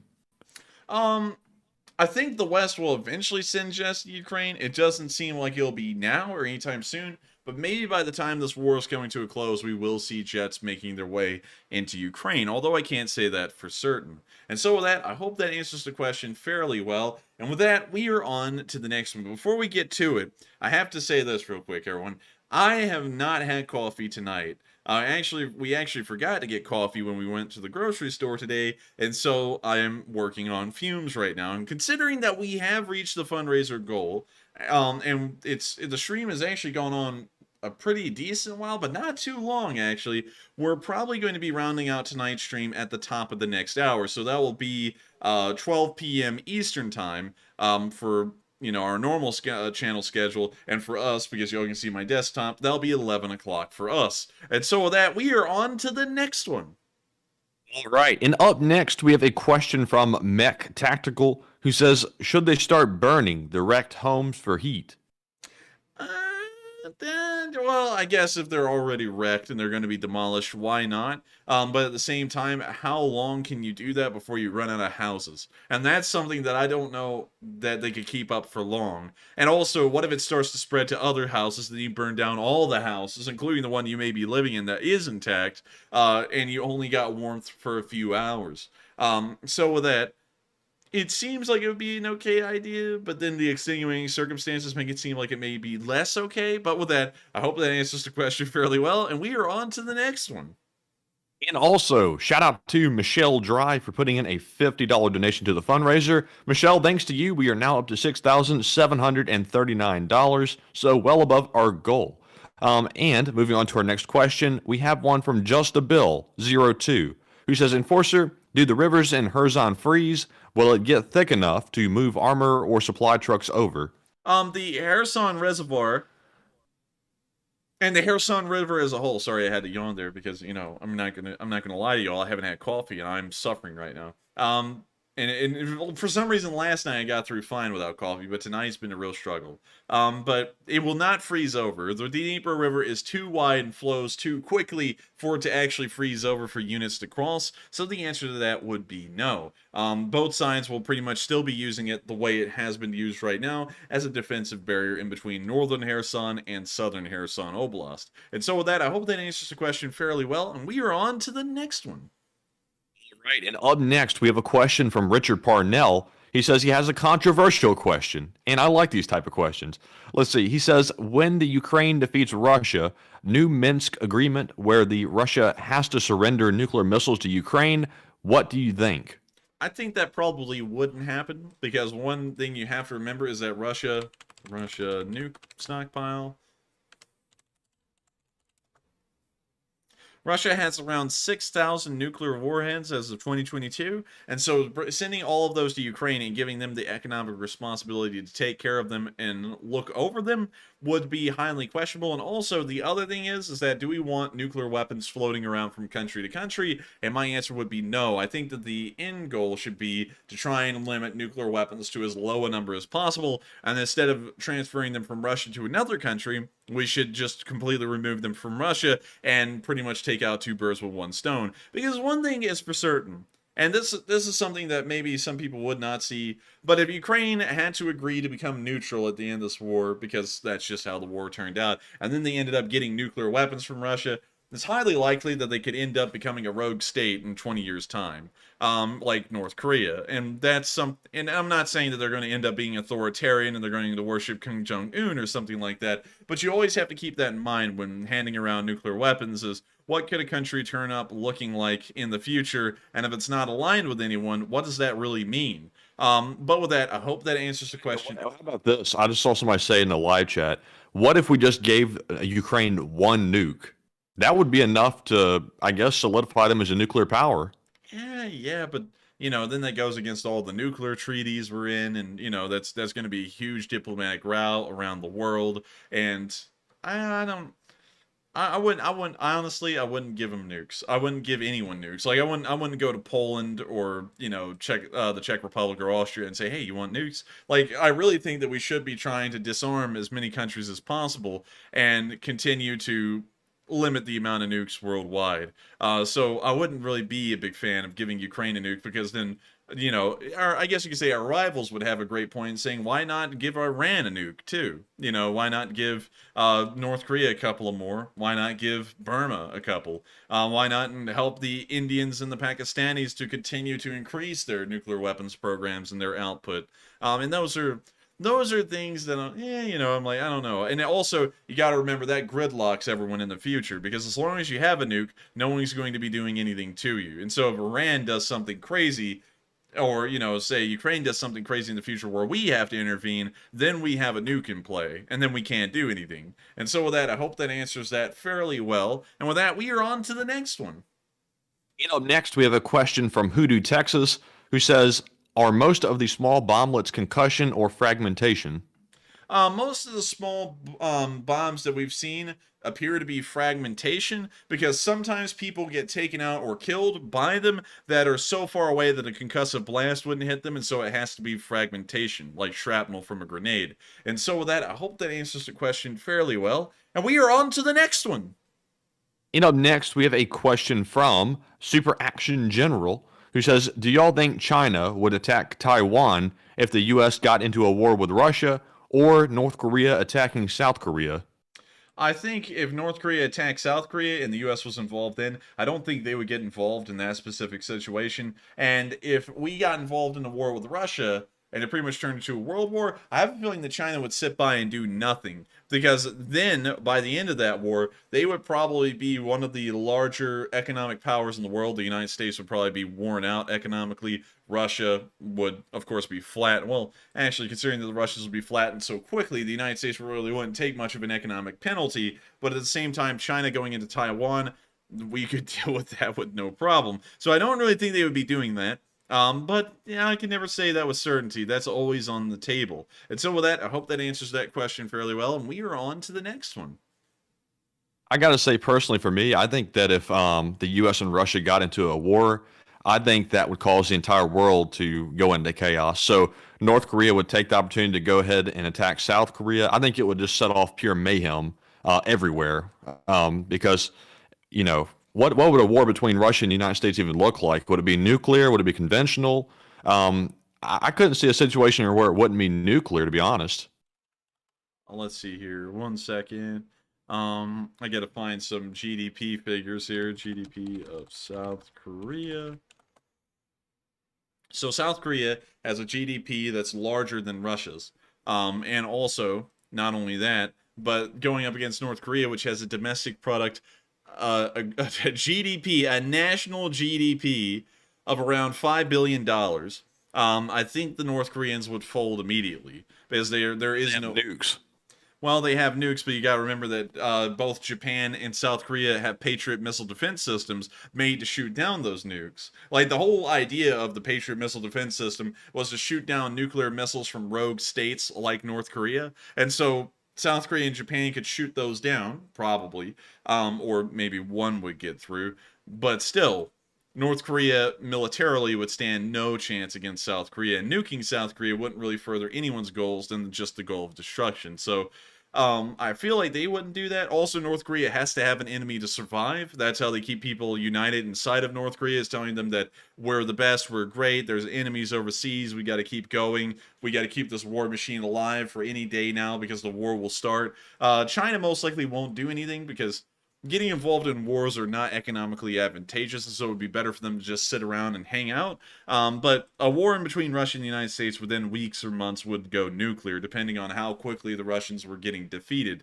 But with that, I hope that answers the question. So you think a war between the United States and Russia would start off conventional and then within a month turn nuclear? Yes, it would always go conventional first. You wouldn't see, like, it wouldn't be like, American and Russian forces are clashing at the Estonian border, and then within minutes, nukes are flying. Because you got to remember, when nukes fly, everyone is going to get killed. Putin is not going to live beyond 10 more minutes after he launches his nukes. And so no one really wants to do that. And so even if an all-out war did happen, it would probably be weeks or months, depending on how long it took for the United States and NATO to get right outside of Moscow or other major cities before the nuclear missiles began to fly. That also allows room for more diplomatic negotiations, where there could be some kind of a ceasefire and a peace agreement, or something similar, where they don't end up destroying the entire world. And so it will always be Something I've always wondered, if it did start off with conventional means, obviously we would be fighting with them in Ukraine or Belarus or somewhere over there, or maybe Poland. I've always wondered if Russia would go over and invade Alaska as like an offensive move toward the United States. No, there's nothing out there in Alaska except for Anchorage. And Anchorage is probably one of the best defended cities in the United States just due to its geographic location. And so, but Alaska would be our closest strategic area to access Russia, so it might be advantageous for them to go ahead and take that. Yeah, but how did they at least in the military parts? Well, yeah, but how would they take it? How did they get a landing force there and a large enough navy around the world without getting destroyed to set up a landing force to then land in the middle of nowhere in Anchorage, Alaska, and take one town? And then you can't move anywhere from there because there's nothing valuable to take in Alaska beyond Anchorage. And so then you're just stuck up there. Or you could take Juneau, maybe, but that's it.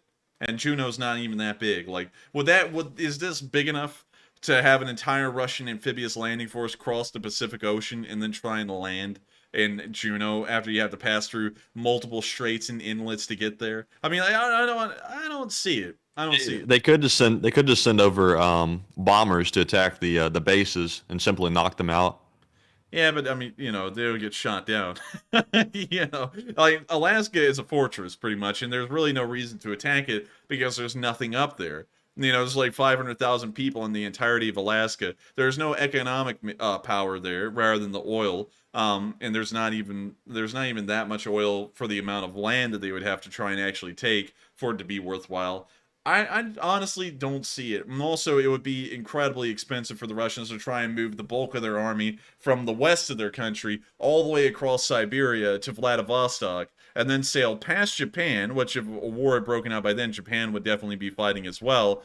go past Hokkaido in the Sakhalin Island Strait, and then past the Kuril Islands again, and then out into the middle of the Pacific, past the Aleutian Islands, which we control all of them, and the U.S. Navy and the U.S. Air Force will probably be patrolling the area, and then eventually somehow sail right up the strait, this massively long strait, all the way up to Anchorage, and then drop off soldiers there. That would be impossible, pretty much, especially considering that they would be going up against the United States.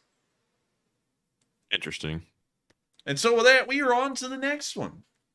All right, and real quick, also something is going on my finger over here. It's absolutely going bonkers right now. It feels like nerve pains are going all the way through it.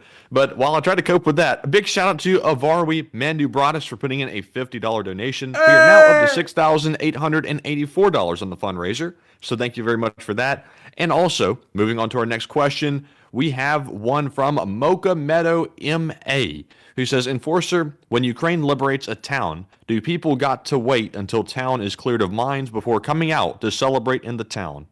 I don't think they do. I think they come out and celebrate, and then afterwards they start to clear the mines, because we've never seen Ukrainians hesitate to come out and welcome the army as they come through, and I know one thing's for certain, the Ukrainians haven't demined the entire area at the exact same time they start to drive through, and so they're coming out and the villages haven't been demined yet. And so with that, I hope that answers that question fairly well, and we are on to the next one. Somebody said that Alaska's biggest defense would be Sarah Palin. Yeah, she'll come out and be like, "Rootin' tootin' Vladimir Putin, you got to go away."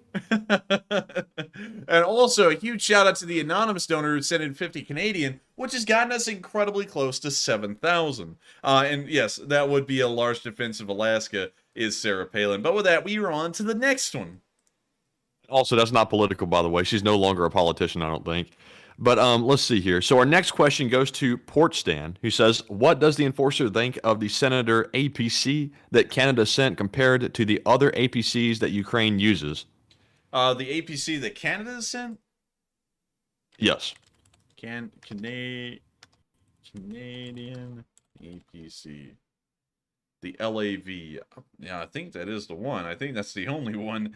We have seen a couple of LAVs on the move around Ukraine. I think they're pretty good. Of course, I'm a little bit biased because the United States also uses LAVs. But as far as I've seen, there's not really a lot of gripes or complaints about them, and so they do work fairly well. And so with that, I hope I answered that question fairly well. Using fairly well a little bit too much on tonight's stream, are we? But with that, we are on to the next one. And next up, we have a question from Bruce Wayne Hughes, who says, if World War III starts because of this war in Ukraine, how do you feel it would play out? Would it be Russia, China, and North Korea versus the entire NATO alliance? Thank you. It would be Russia versus the entire world. The Chinese have voiced their disdain for the war, so they wouldn't join a war that they already don't support. The North Koreans, of course, being North Korea, would probably join, but who really cares? And so it would really just be the world against Russia, and China would probably sit it out. Because Russia is no ally to die for. They'll turn around and stab you in the back in a minute. They have no economy. They have no population. There's no potential there. And so no one will really back them up and help them out because there's nothing there to really fight for. But of course, the war would probably last for a couple of weeks, maybe a couple of months, depending on how quickly the Americans reached Moscow. And then once they got there, and if no diplomatic agreement had been reached by that point, it would turn nuclear, and pretty much the entire northern hemisphere would disappear. And so with that, I hope that answers the question fairly well, and we are on to the final question of the night. And so, who is the lucky last person who threw in the lucky last question of the night? All right, and instead of addressing a question, we are actually going to go ahead and address that final poll. And the question on the poll was, do you think Ukraine needs to be rearmed with nuclear weapons? It looks like overall, people say no, but the exact results are 40% said no, they don't need nukes, 28% said no, no countries need nukes, 21% said yes, but in limited amount, and 11% said yes, completely rearmed them. So overall, not a whole bunch of people that think Ukraine needs nukes again. Pretty much everyone says no, for whatever reason. But Enforcer, what say you? I would have to agree with the 40% that they don't need nukes. I feel like it's a bad idea for anyone to be given nukes, especially considering the implications behind it. And, you know, while we're all living in a world right now where Ukraine is on our side, let's just say, hypothetically, in 30 to 40 years, they're no longer on our side, and they're now rivals of the United States or some kind of rogue state. just because of however the world turns out, because you never know what 30 or 40 years from now will look like. Then we've got a problem because they have nuclear weapons. We gave them the nuclear weapons, and now they're the problem. You know, it would be a lot like us selling missiles to the Iranians to then take that money and then fund the Contras.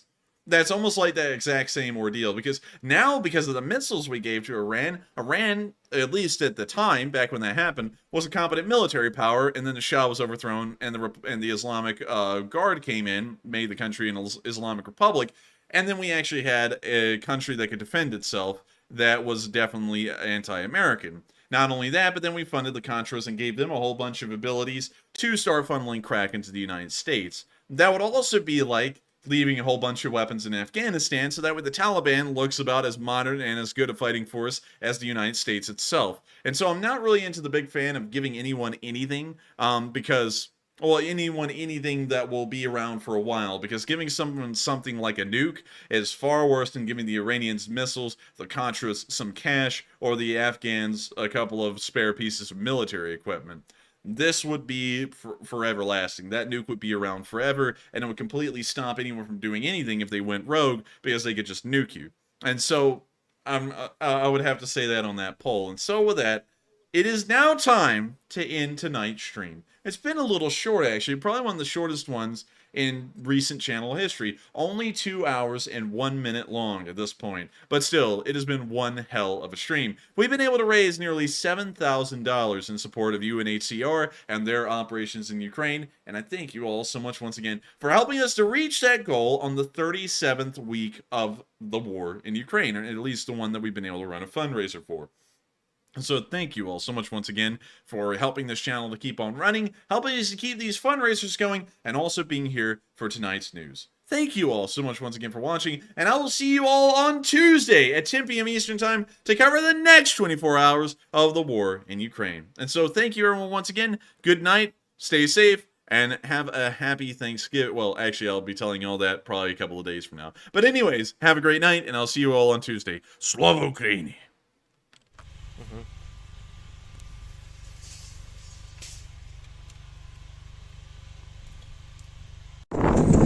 Yes. The Lviv Spring Army sends its regards.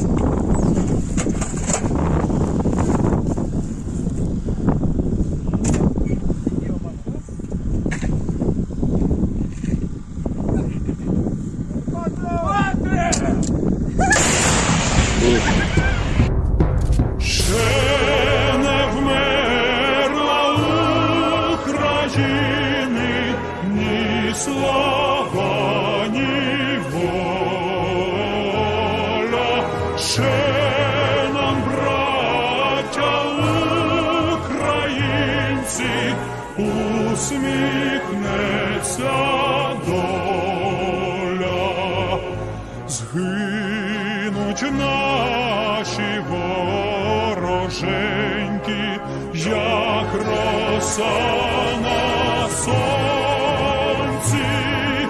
запануємо ми, браття, у своїй сторонці.